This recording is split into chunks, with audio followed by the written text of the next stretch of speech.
ফ্লাডিঙত এজন লোকৰ মৃত্যু হৈছে। আজিও ডিব্ৰুগড়ত এটা, দৰঙত দুটা, বিশ্বনাথত এটা আৰু গোলাঘাটত এটা মৃত্যুৰ বাতৰি আমালৈকে আহিছে।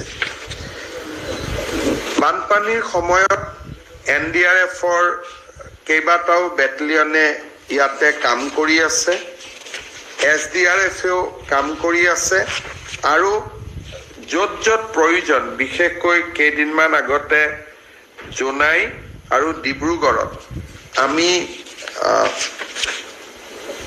মেৰুন হৈ থকা SDRFৰ জোৱান আৰু জনসাধাৰণক উদ্ধাৰ কৰিবৰ কাৰণে আমি বায়ু সেনাৰো সহায় লৈছোঁ আৰু এই মুহূৰ্তলৈকে আমি যথেষ্ট লোকক আমি সহায় কৰাৰ বাবে চেষ্টা কৰিছোঁ। প্ৰয়োজনীয় পুঁজি জিলা উপায়ুক্তসমূহলৈকে মুকলি কৰি দিয়া হৈছে।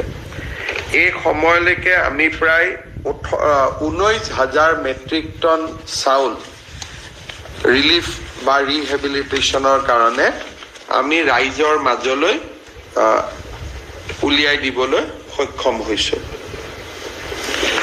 আমাৰ লক্ষ্য হৈছে যে দুৰ্যোগৰ সময়ত যিখিনি ৰাইজ আক্ৰান্ত হৈছে, যোৱা কালিৰ পৰা বানপানী অকণমান হ্ৰাস পাইছে।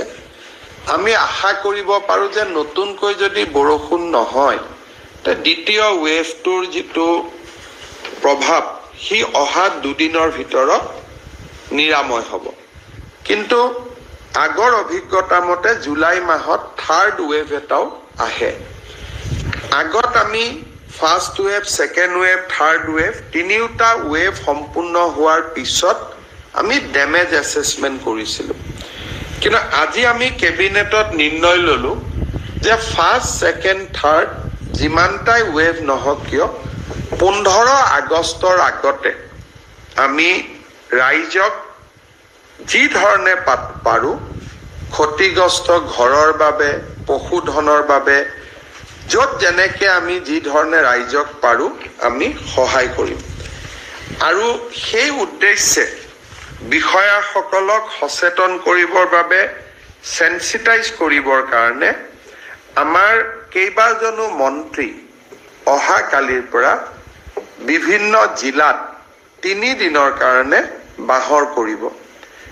ডিব্ৰুগড় আৰু তিনিচুকীয়া জিলাত মন্ত্ৰী ৰঞ্জিত দাস অহা 3 দিনৰ কাৰণে তেওঁ বাহৰ পাতিব। চৰাইদেউ জিলাত মন্ত্ৰী যোগেন মহানে 3 দিন বাহৰ পাতিব। চাৰ্কুল অফিচাৰ, DC সকলোৰ লগত ঘূৰি যাতে ডেমেজ ৰিপৰ্টিংটো খুব সোনকালে আহে, পৰ্টেলত আপলোড হয়, আমি যাতে তেওঁলোকক প্ৰয়োজনীয় সুবিধাখিনি দিব পাৰোঁ তাৰ বাবে চেষ্টা কৰিব।